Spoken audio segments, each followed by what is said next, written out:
Today, Ben and I are going to talk another Michael Mann film because, well, we just can't get enough of this director. But this week, we're going to talk about the 1992 film, The Last of the Mohicans. So, Ben, get us started, buddy. So, surprise, surprise, was introduced to this one by my late father on DVD. Never got to see this in a theater. If I ever had the opportunity to, I would definitely jump at it. But I have watched it here at the house on the projector several times, so I get pretty close to a cinematic. And the more recent Blu-ray transfers are quite a bit better than the DVD that I kind of grew up with.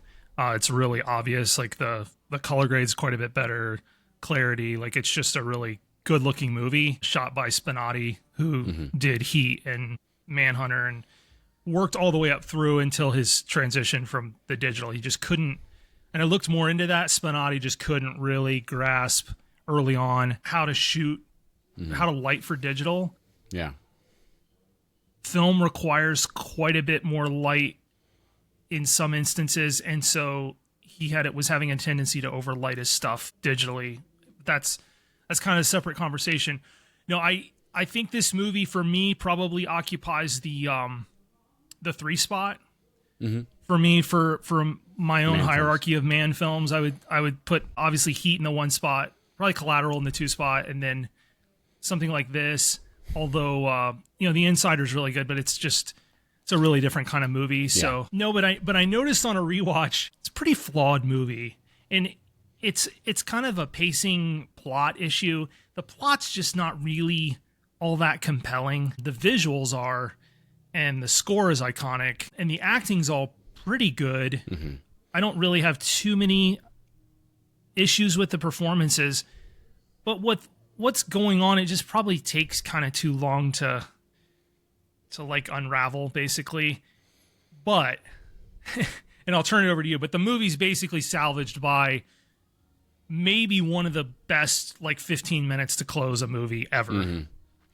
Reminiscent of the the great westerns of I don't know, a Ford or something like that. It just, any issues it has along the way, you completely forget about those last 15 to 17 minutes because it's just absolutely overwhelming, visually, emotionally. The score, it's just iconic. Them shooting that whole sequence in I think it's North Carolina, if I'm not mistaken. It is, yeah. Yeah. Even though it's supposed to be in New York, he shot, because he said, I remember reading an article that talked about Mann was New York at that point was kind of already had a lot of timber and logging, and so everything was pretty new growth, where this was, I forget, the Vanderbilt estate or whatever, and so a lot of it was just untouched wilderness that it's from whenever. So it looks good. So, and it looks really, for me, living in Virginia, I'm oh, hey, this could be really close by. I feel I'm very familiar with this. So Blue Ridge and so Shenandoah. Really, yeah. So I really like this film. Surprise, surprise, my ranking of Mann films is pretty much exact. And by pretty much, I mean it is exact, because obviously Heat, my favorite movie of all time, is also my favorite Mann film of all time, and then Collateral, and then this. Even though this is the closest thing that Mann gets to a romance movie. So this is even though it's not focused on that, that's a larger portion of this story than any of his other films that I've seen. So this is what, I like to call his date movie for Michael Mann. Yeah. It's the closest thing you get. I could see that. You got a very attractive Daniel Day-Lewis, who takes his shirt off at any chance he can. But, running through the woods. But you were going to say something. I'm sorry. Oh, the only other movie that I can remember of Mann's that kind of, he spends a little more time on a romance element was Miami Vice. Yeah, I guess that's it. Colin Farrell's character and the gal that's kind of running the operation for them. But compared to this, it's pretty minimal. It's minimalistic. This is something I remember when it was out, or when people would talk about it. You would have a lot of people who are more into the romance aspect of movies, who liked maybe chick flicks or date movies or whatever, would consider this, even though there's a lot of violence and a lot of other things, it's a larger portion of the story than any of the others. And so it is. So I definitely see that. I do really like this movie. I agree with you. It is a lot of flaws. The pacing is my biggest thing of how it ebbs and flows and just doesn't feel as together. And sometimes I even feel the story is a little over the place of like, what should I actually be caring about the most? You know, and I swear every time I watch this movie, I'm just like, I don't remember this part, you know? Yeah. But it seems to change where it's just like there are parts that are just forgettable that I'm just never remembered. Like, obviously, I always remember the ambush scenes, the scene at the end. Those are the parts I know, but then there's other things I'm like, I don't really remember this. Or how quickly they actually get to, like, Fort McHenry. Like, at some parts I'm like, this is too long at, like, in almost 2 hours. But then other parts I'm like, I don't really feel like we did anything. There's nothing really that important that happened. Like, it feels a lot of scenes cobbled together, but there's no real overarching story, you know? I would agree with that. But the set pieces are just tremendous.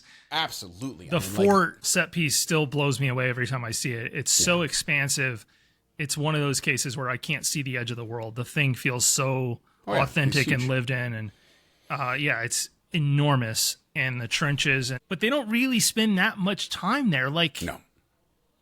And then it's kind of anticlimactic because, and that is based on history, they do surrender the fort, and then there was a massacre later that James Fenimore Cooper used in the context of the novel. Mm-hmm. But the massacre was real. Yeah, the massacre was the colonials. It wasn't the British soldiers, if I remember correctly. Yeah, no, it was British. Was it actually British soldiers? Mm-hmm. Okay, for some reason I thought it was just the colonial. The numbers are all over the place on like how many died. It goes from like 80 to like 1,500. Like nobody really knows. Like it's just it's buried in the bowels of history of like how many people actually, like, was it a massacre or not? Yeah. But it is. It's, you know, the movie reminded me, it's not nearly as well done, but it reminded me in that it's a piece of historical fiction with what I feel like is a pretty commanding attention to detail, not unlike Master and Commander. Yeah. Mm-hmm.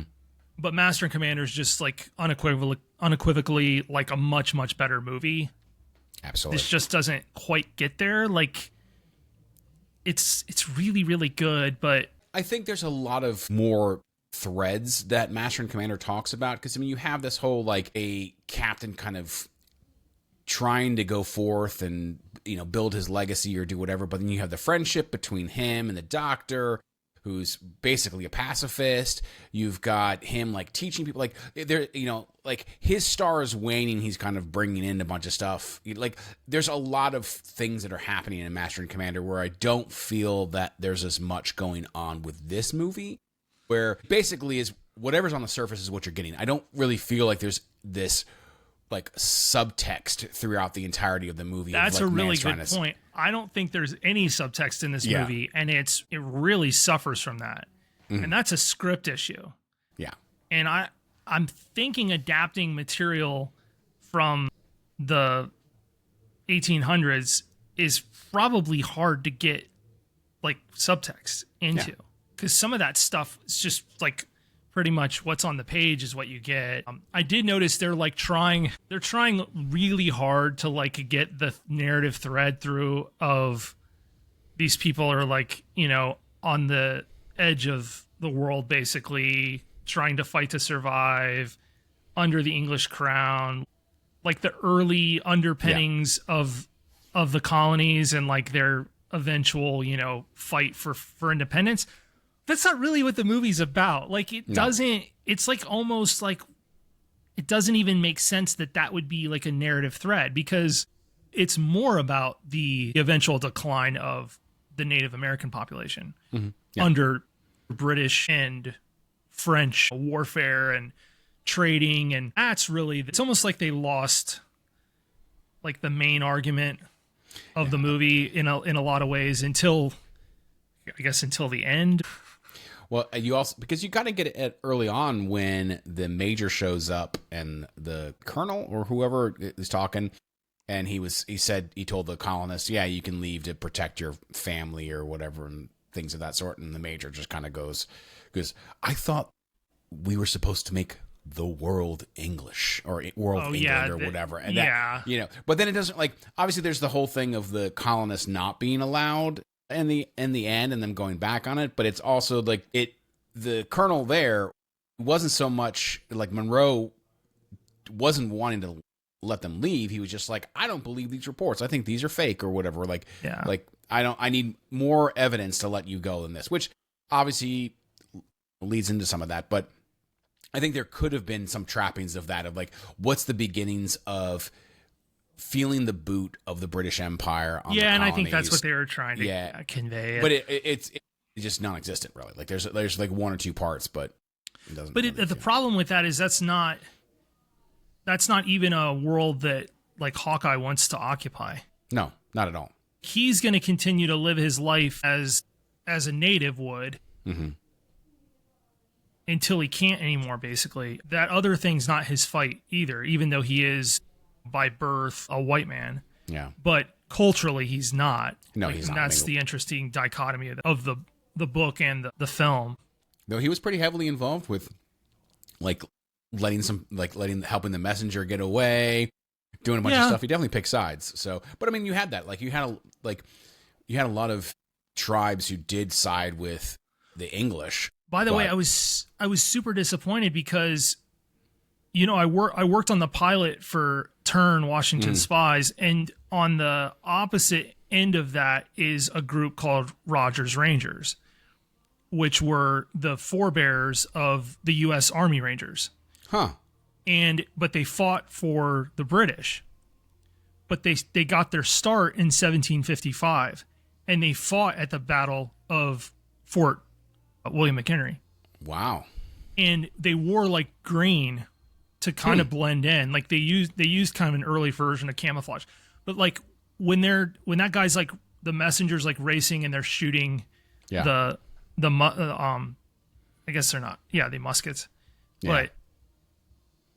But flintlock. They're flintlock. Yeah, they're flintlock long rifles. But I was like, well, this would have been a perfect opportunity for like Rogers Rangers to show up. And I'm just a history nerd like that. But you are. I am. But yeah, it's a really, my dad was super fascinated with this time period. Like he grew up reading books about like Daniel Boone and Davy Crockett, and there was another gentleman in the Ohio River Valley that was like lesser known, but if you're from Ohio, was like huge. And I'm spacing on the name, but Simon Kenton is his name, and he like huge, like well-known American frontiersman, ran the Indian Gauntlet twice and survived. Wow. Like with two separate tribes that put him through and just beat the crap out of him. But he was like, I mean, in the 1800s, he was like 6'4", and was like 6'4", 240. Oh my and goodness. He lived to be like into his 80s. Holy cow. But he was a contemporary of Crockett. So like that whole, and would have been around, I think, in the era that this is set in. So yeah, my dad was really into this era of like just crazy, untamed, wild American history. So that's how I got introduced to the film, because like he was just like, oh, this is fantastic. There was nobody had made The Revenant, which is kind of set in a similar time period. Nobody had done that. So yeah, I'm not a fan. Not a huge fan. Not a huge fan. Not a huge fan of Leo's Academy Award winning. Oh my goodness. No, don't even. This is the worst choice ever. Did not deserve it for that. I mean, I think Leo, again, Leo's a great actor. I think he does deserve an Oscar, just not for that. Like there was better performances that year, but I digress. We're not talking about that. We're talking about The Last of the Mohicans. So, and of course we got, if we're talking about acting, we got to talk about the pinnacle of method acting, Daniel Day-Lewis, who spent 6 months living in the woods and like living off the land so he could, get this idea. No, absolutely not. Like, no thanks. like, I mean, he talked to a bunch of like forestry people and like special forces people of like how they would do it, or like knowledge that they'd have to kind of help him. But yeah, living off the land for 6 months, like, no thanks. But this is why he has a career and I don't, because I'm not willing to live in the backwoods of North Carolina for 6 months to eating shrubberies. Bring us a shrubbery. No, his performance is good. It's not It's not even it's close. it's not even particularly remarkable, to be honest. I mean, he's fine. He's got a gravitas to him. Especially, it's a nice contrast between his character Hawkeye and Duncan, because it's like Hawkeye's like a legit alpha male, and Duncan's just really not. Like Duncan's not a bad guy, and the fact that he sacrifices himself is just brutal. That whole scene is just that's the thing with a Michael Mann movie, though. Like, he's just so not afraid to like kill major characters, which I appreciate about him, because then the narrative actually has like weight to it. Because you lose Duncan, you lose the sister, you lose Uncas. Yeah, his stepbrother. The younger, the son. The last of the Mohicans kind of thing. You lose him. Like, it all in like the last 15 minutes. Yeah. Yeah, the stakes become very. Then it just turns into this like Western survival film. Yeah. And I think that's really where the movie's like strongest. Yeah. Like when it's just warfare. Because you're right, the ambush scene is awesome. Yeah. Yeah. I mean, both of the ambush scenes are really cool. And Wes Studi is just absolutely impeccably good in this role. He's so dang good. Like, as Magua, absolutely frightening. I will say, I think his performance as Magua is the best performance in the movie. I can agree with that. I do. I think it's the one everybody else. I think it's the best. Yeah. It's definitely one that stays with me. I mean, just the fact that, and he just said, like, it's funny because he doesn't do a lot of emoting. Like, no, it's not like his emotional range, like, is just almost flatline. Because at this point, he's just like, look, this, the gray beard, the gray hair basically killed everyone I knew. Mm-hmm. Yeah. My entire being, he was Huron. Yeah. My entire being is just to kill him.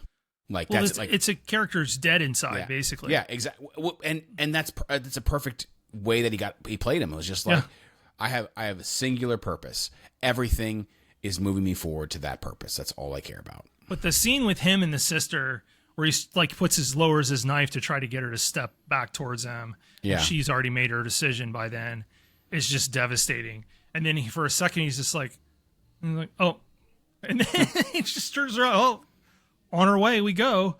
Yeah, because he wanted them dead anyways. Well, what I appreciate about Magua is like there's motivation there for why he's doing and feels the way he feels and thinks the way he thinks. He's not this two-dimensional villain. Absolutely. Like, he's a victim basically, and hardened by it, and on a war party. Vengeance is just a vengeance-driven character. But yeah, Wes is so good in it. It is. And his willingness to turn his back on everything that kind of brought him up, too, like the tribe that kind of took him in. He's just like, okay, you're going to stand in my way? No, absolutely not. And they were what, Mohawk? They were Mohawk, yeah. Yeah. So it's like, oh, you're going to stand? Like, all right, well, I'm not with you now anyways. Goodbye. But, yeah, he is frightening in this. Just he is. Like, he is. The fights between him and Uncas, and then him and Chingachgook are like, oh man, Chingachgook just destroyed. He does that roll. Anger. He does that like left roll, and then that like spiked club just goes right in the back. It's like, I think that's game over, dude. Dude, that guy was vicious with that. Like when he threw it at the guy who was running away, got him right in the back. The action in this is still top notch. It's all of it. And the only Oscar it won was for sound design. You can still hear the Oscar-winning sound design. When those flintlocks get shot and they just sound like cackling thunder going off those granite, walls. Yeah. Well, and it's impressive. The siege itself is just the cannon booms and just terrifying. Like it's done so well. But my goodness, yeah. No, you're right. The sound design in this is excellent. Yeah, it is. The image is good. The sound design's perfect. Performance is good. I'd say the other standout for me, honestly, is Madeline Stowe. Mm-hmm. Like, she's just really, really good, and she's always been a really good actress. I don't think she ever took home any hardware though. She might have been nominated or something, but I don't think she ever. Yeah, I don't think so. But Yeah. She's really good. I can see that. Like, I mean, as much as I'm trying to think of who other performers, because again, it's not that Daniel Day-Lewis puts in a bad performance. It's just comparatively to everything else he's done, this is like as straight and normal as it gets for him. Like the closest the thing I see to actually Daniel Day-Lewis probably, and not whatever character. You know, like every other character I've seen is just like that's like. I don't see that. I don't see any Daniel Day-Lewis. Well, and some of the dialogue's kind of unconventionally just odd because it's language of the era. So the way things are phrased sounds kind of odd and structured and very rigid. But I do love the back and forth with when they go to the settler's house and have dinner, and he's talking about Uncas, and he's like, we will winter in Kentucky, and he will find a Delaware woman that says, you are the one. And give you many babies. Well, yeah, it reminded me of, did you ever see Little Big Man with Dustin Hoffman? So. No. The comedy, he plays like 110-year-old Native American, and he's like recounting the story of his life, but there's a line from Little Big Man that's like, did your woman show great pleasure when you mounted her? That's fair. That sounds kind of like that line reminded me of that. Yeah. Interesting. Okay. No, I'm sure that movie somehow is politically incorrect now. I don't. Oh, absolutely. I don't care, but I'm sure it is. But I liked the joke that they were having when he was talking to the colonialist at Fort McHenry and telling him how to get out, and he's just like, "Are you coming with us?" He's like, "No." He's like, "Oh, is there something in a striped dress that's going to keep you?" He's like, "Yeah, much better sight than you all." Yeah. I do like that part of the character. It's like he sees something he wants and he's going to go after it. He just like he holds nothing to nobody. Like he's free. He's on his own. He does what he wants for the most part. Like he's got loyalties. He's got friends. He's fiercely loyal. Yeah. He's got loyalties. He's got friends. But at that point, he's like, my loyalty was to tell you that your farms are being attacked or going to be attacked. Yeah. You need to go do it. It's like. He doesn't feel the need to like, I also have to go. Like if he's in that way, I'm sure he'll go help them. But it's like, no, there's a girl in my sights. Well, yeah, he has no family anywhere else. Yeah. He travels with his family. I do like the initial exchange of Hawkeye and Cora where she's like questioning his motives when they come back to the settlers and they've been murdered. Mm-hmm. And he's like, no, they stay as they lie.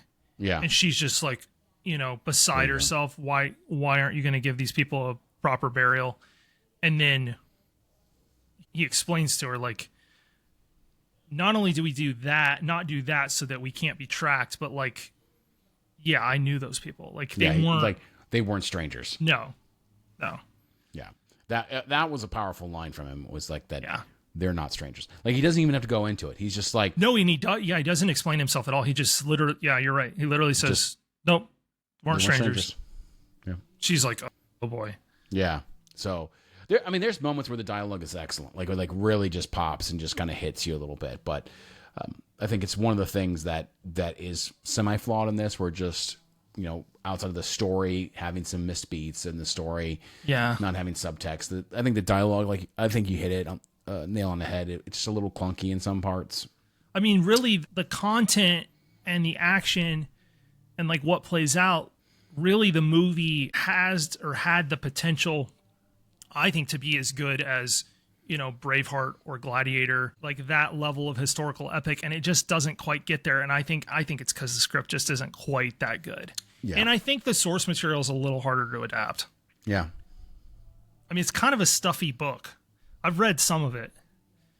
I bought it not long after I watched a DVD. I bought a paperback of it, and I struggled like because the language, the way they speak is very of the era. Okay. So, because Cooper he's writing about events maybe 50 years later, 40 years. I'm not exactly sure what year he died, but so the language is closer to pretty close, yeah. And it's tough. It's a tough read. It just is. Like it's It's a pretty dense book too, but I'd rather watch the movie. So there's a fun tidbit about this movie. You and I have never seen the theatrical release of this film. Oh, that's right. That's right.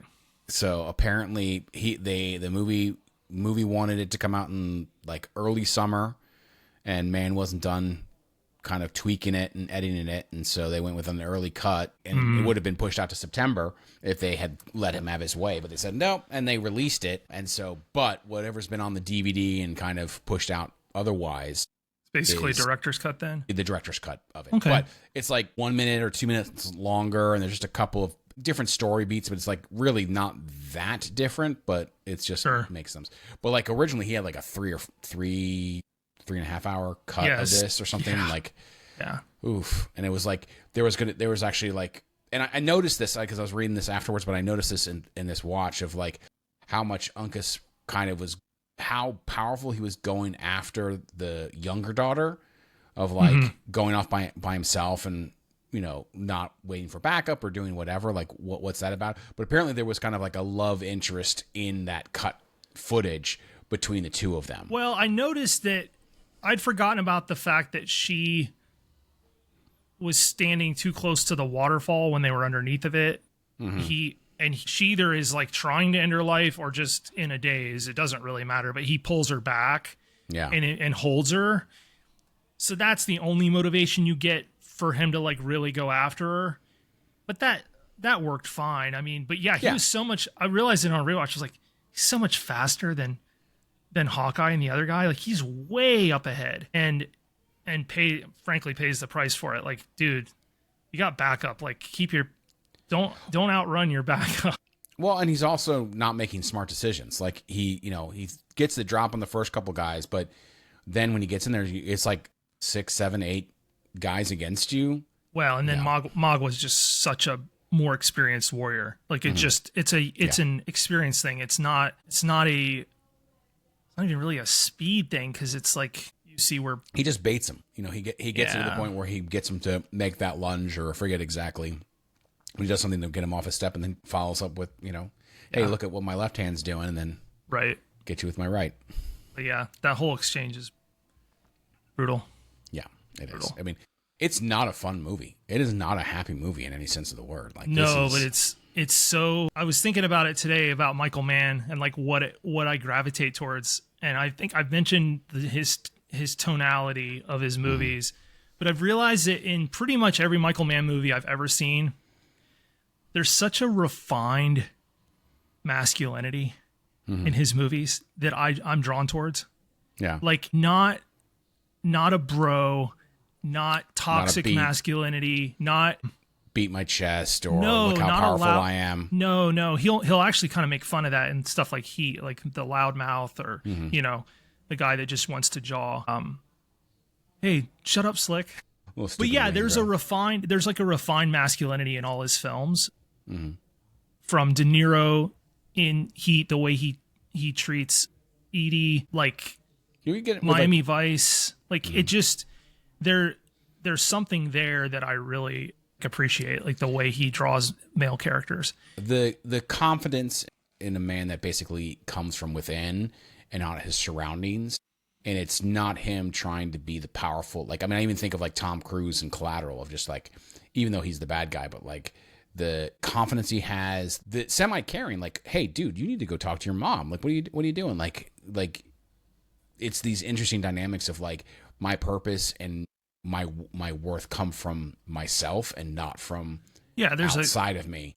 Right. And I think that's like the grasp of it. Like, and what I get a lot from Hawkeye is he's just like, I'm very sure of myself. Like, I know what I want. I know what I'm doing. You know, I don't have to agree with you. I don't have to go with you. I don't have to get my purpose from following your cause. Like, I know what my purpose is. Yeah. Yeah, exactly. It's that, it's a quiet confidence that it shows up again and again and again in Mann films. Doesn't have to show off. Doesn't have to like prove itself. It's like that old adage. It's like, if you have to tell people that you're in power, you don't have any power. You know, if you have to tell people you're the best, you're not the best. Like, this kind of stuff just shows. And like Hawkeye is the perfect example of that. Like, he doesn't tell people he was confident. He just is. He just acts. He just does, you know, and it's like, this is me. Yeah, exactly.